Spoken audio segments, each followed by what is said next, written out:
And joining me now to discuss is Peter St Onge. He is an economist at the Heritage Foundation, a fellow at the Mises Institute, a former MBA professor, and would you believe it, he's even been a bartender. That gives him a great bedside manner, and he is a wonderful presenter to boot. Peter, welcome to the show. Thanks for having me on, Jason. Really appreciate your time, and I wanted to talk to you about this Chinese economic slowdown. From what we see here in the West, it's just assumed that this is a runaway economy that seems to do no wrong, but the reality is far from that perception, Peter. Yeah, a lot of what is hitting China right now is really very similar to what's hit us here in the U.S., and that's a combination of, very easy money followed by relatively tight, and above all, by government directing resources to politically favored industries. Now, we're getting that in the US, Europe, I suspect also in Australia with these, either you get stimulus packages where it's direct vote buying, or you get these sort of targeted where government is giving preferential credit to, let's say, green industries or whatever it's identified as the frontier industries of the future. Now, China did that on steroids, right? It gave trillions of dollars specifically to housing, as well as to specific manufacturing industries that it was hoping to take over, so especially electronic vehicles. The result is that, to give a flavor, so China builds about 10 million more cars than the Chinese people buy, right? They have this massive overhang. So what happens then? Well, you've got unused factory capacity. The prices plunge. Manufacturing now has overcapacity across the board. Housing is in very dire straits. Those two industries together make up half of the Chinese economy. That's now dragging the rest down. The problem is that is sending youth unemployment to records. There are unofficial statistics saying that it could be as high as 50%. The official statistics hit a record of 20.4, and then they stopped publishing those statistics, which is a little bit ominous, and Chinese economists thought it was strange. So China is going through a very rough patch, but I think the trick here is that a lot of Westerners are tempted to kind of dance on their grave and say, ha, I told you so. The thing is, we in the West are in an even worse situation. We have, far fewer sort of bureaucrats and politicians who actually understand how prosperity works, how to build an economy. To its credit, as much as China is centrally planned, it does have a lot of bureaucrats who get it, who are sort of in that Singapore mold where they understand that prosperity is how you get public opinion on your side. It's how you take care of the poor. It's how you take care of social problems. They still have a lot of that in China. They have that sort of Confucian influence. In the West, we are throwing that away. We are turning our economy over to activists who either are going to use it to buy votes and impoverish people, bribe people to sit on the couch instead of going looking for a job, or they're going to direct these trillions of dollars to unicorn fart green projects that they're going to end up being taxpayer holes. And, we've got brownouts, blackouts in Texas. This is completely insane. Yeah. Texas has been electrified for some time now. We are going backwards because of our policies. If we go down that pathway there with the climate change unlimited spending, in economics, you have to have a measure for the results of the work that you're doing. Climate change doesn't have that. They've set up this arbitrary 1.5 degrees from pre-industrial targets, which is meaningless.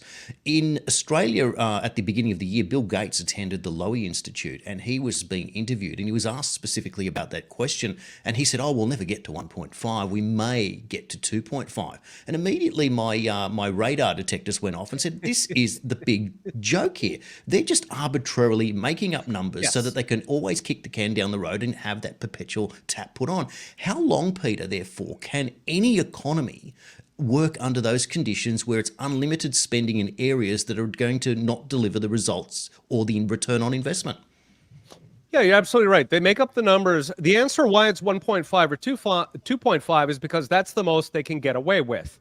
The numbers are for public consumption. They're for the rubes. Fundamentally, that's how much they think they can steal. And so, they pay people to cook up the numbers. And fundamentally, what this adds up to is taking huge chunks of the economy out of the productive sector, which is actually making people rich. It's, creating small businesses and creating sustainable jobs.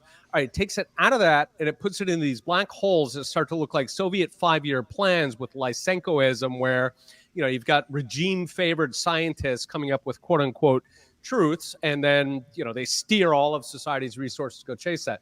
It is going off a cliff economically.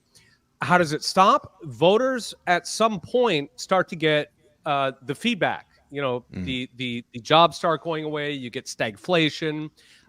You get prices rising while jobs are not being created. That is happening before our eyes. Most of the West is either in recession or it's right on the edge of recession. As that accelerates, historically, people start getting pissed off. They connect the dots. They can actually see what's happening. And we were talking earlier about censorship. That's where the most important thing is for people like you and I to continue connecting the dots. For those who don't understand this stuff yet, this is not, it's not nature. It's not global warming. It's not all these disasters that keep cropping up. It may not be on purpose, but it may as well be, these are a series of policies that are pushing us into this stagflationary hole. You made such an interesting point there when we talked. You just mentioned the censorship that we mentioned in our pre-production, but it's economic censorship. When you take away the youth unemployment data, as they've done in China, that's a perfect example. And we know here in Australia that we see our inflation numbers don't really match the reality because that basket of goods isn't necessarily those that match. For example, mortgages or car prices, etc., are things that don't count. Is this yet another way that the authorities obfuscate the reality to delay what seems to be the inevitable crash or the voters voting these people out? For sure, because what they're responding to is voter sentiment. That means that they don't actually care what the results are. They care what the voters think the results are. How do the voters connect the dots? And they have an entire industry. It's really a state church called universities. And these things put out the regime's version.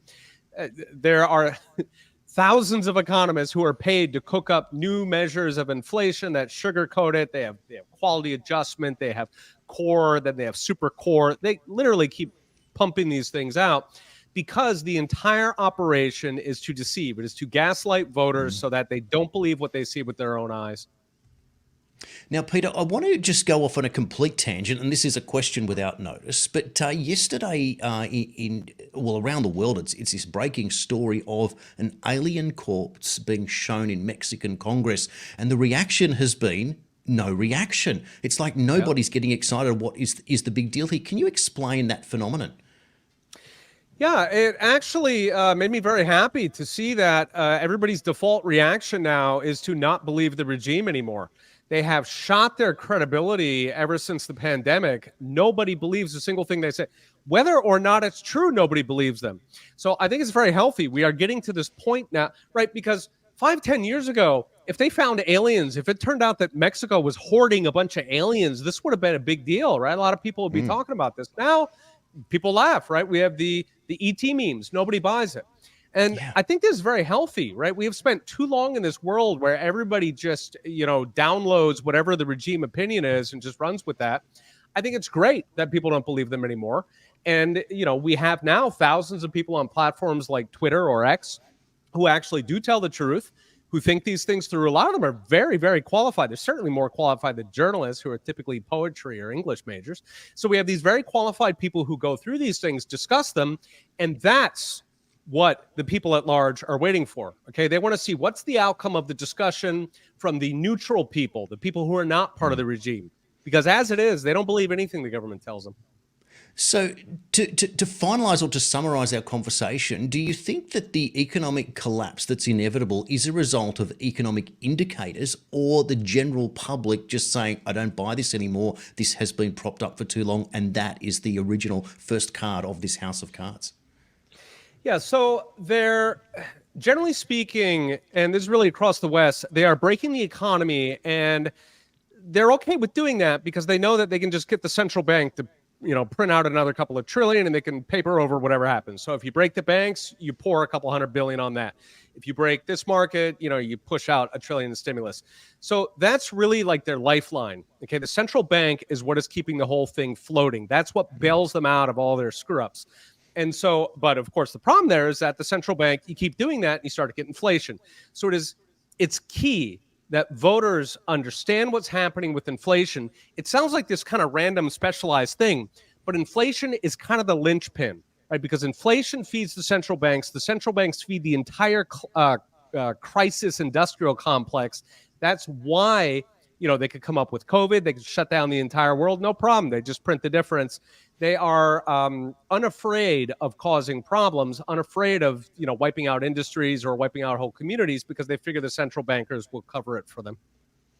What a sad set of circumstances, but the reality is that the sooner the people work it all out, the better it is the outcome for all of it. Peter St Onge, thanks for your time today on World Series News. Thanks for having me on, Jason.